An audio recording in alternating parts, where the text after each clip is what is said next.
Over the past several years, South Africa has faced a devastating crisis that threatens one of its most iconic species, the rhinoceros. Once roaming the country's national parks and reserves in great numbers, these majestic animals are now being hunted at alarming rates by illegal poachers seeking one thing: their valuable horns. The motivation behind this brutal trade lies in the lucrative international market for rhino horn, particularly in parts of Asia, where it is falsely believed to hold powerful medicinal properties or serve as a symbol of wealth and status. Despite scientific evidence proving that rhino horn is made of keratin, the same substance found in human nails and hair, the demand continues to fuel a violent black market. This deadly industry not only endangers the survival of rhinos, but also undermines conservation efforts, fuels organized crime networks, and destabilizes rural communities that depend on wildlife tourism. As a result, South Africa finds itself on the front lines of a global battle, one that pits greed and superstition against the urgent need to protect an irreplaceable part of the continent's natural heritage. Born in the rural areas of South Africa, Petros Mshengu Mabuza began his criminal career in small-time thefts before eventually working his way into more dangerous and lucrative activities. He quickly learned the value of rhino horns, which are worth hundreds of thousands of dollars on the black market. Over time, Petros built an empire, recruiting poachers, corrupt officials, and middlemen to help him smuggle the rhino horns across borders. Petros's poaching network was incredibly sophisticated. Poachers would track rhinos, kill them for their horns, and then smuggle the valuable trophies. Petros's team would transport the horns hidden inside trucks, sometimes even disguised as other goods to evade law enforcement. His operations were carefully planned and executed with little room for mistakes. Petros's network relied heavily on corruption. He bribed park rangers, law enforcement officers, and even government officials to turn a blind eye to the poaching. In return for their silence, he paid them handsomely. Violence also played a huge role in his operations. Those who tried to stand in his way or expose his business were often met with threats or violence. Once the rhino horns were harvested, Petros's network would ship them to various parts of Asia, where they would be sold for enormous profits. The horns were sometimes hidden inside shipments of legal goods like timber or machinery to avoid detection by customs officials.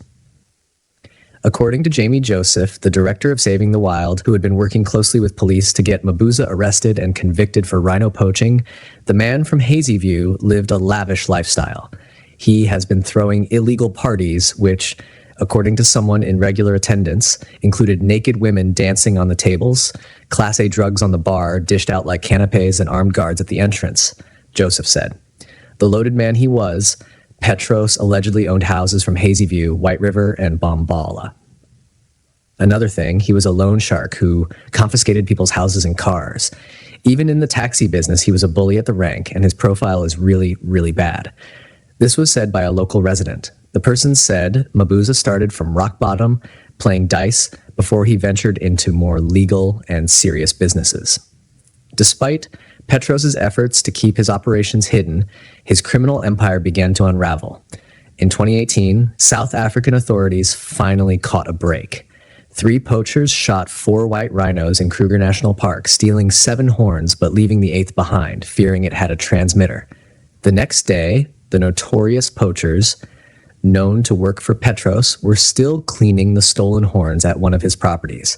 When the Hawks tactical unit, assisted by helicopter, raided the property, Petros delayed law enforcement entry to his property while the poachers were hiding horns in a red collar box and escaped over a wall using a ladder.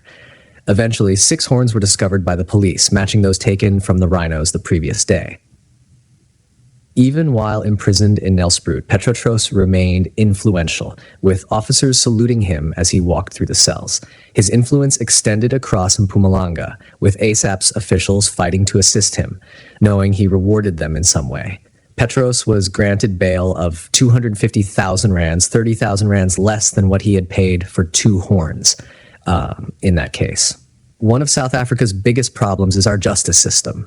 Eric Nzimande, who was court president, was being accused of giving special jobs to people who paid him money because he had a gambling problem.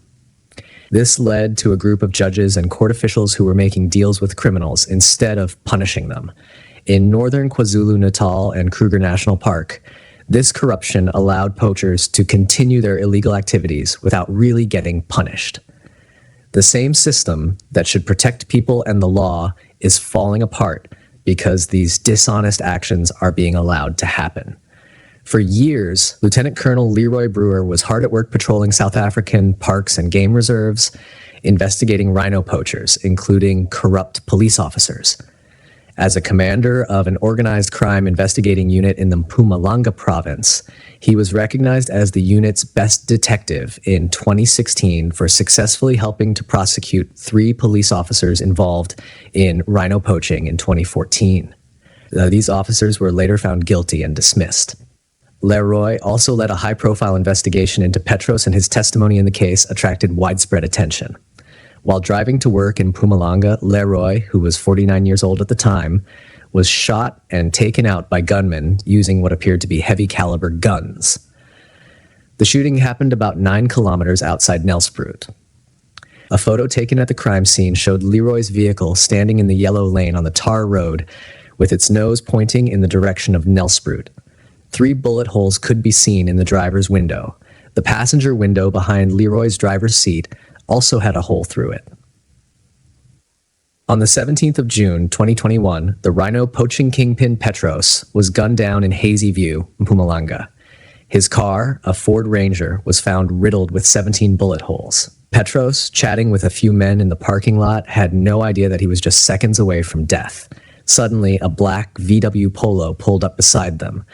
3 suspects jumped out of the Polo and unleashed a hail of shots that tore through Petros. The men standing nearby scattered, fleeing for their lives, but Petros was trapped, leaving no chance of escape.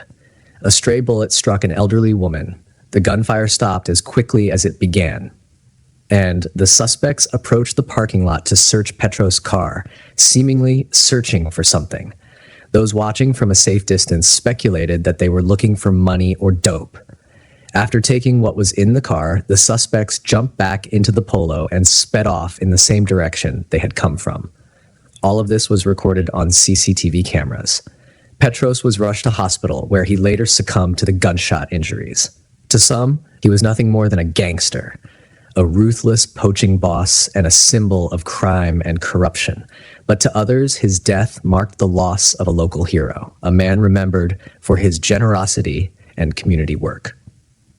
In the days before his funeral, law enforcement and security agencies issued warnings about possible unrest in and around Hazy View, fearing that tensions surrounding the farewell of the alleged rhino poaching kingpin could erupt into violence. Petros was laid to rest on the 27th of June, 2021, surrounded by hundreds of loved ones and admirers, and with a heavy police presence. The police were on high alert for potential violence before and during the funeral, but it remained peaceful, likely due to the large presence of the police. Petros' casket arrived at the funeral by helicopter. While Petros was just one man, his actions had devastating effects. The rhino population in South Africa has been steadily decreasing, with hundreds of rhinos killed every year. The loss is not just in numbers, but in the destruction of an entire species. The rhino is a symbol of South Africa's wildlife, and its extinction would be a tragedy for the whole world. It's not all doom and gloom. Many brave men and women are working tirelessly to protect these incredible animals. Anti-poaching units, wildlife organizations, and even local communities are stepping up to fight back. They're using technology like drones, sniffer dogs, and surveillance to track and stop poachers in their tracks.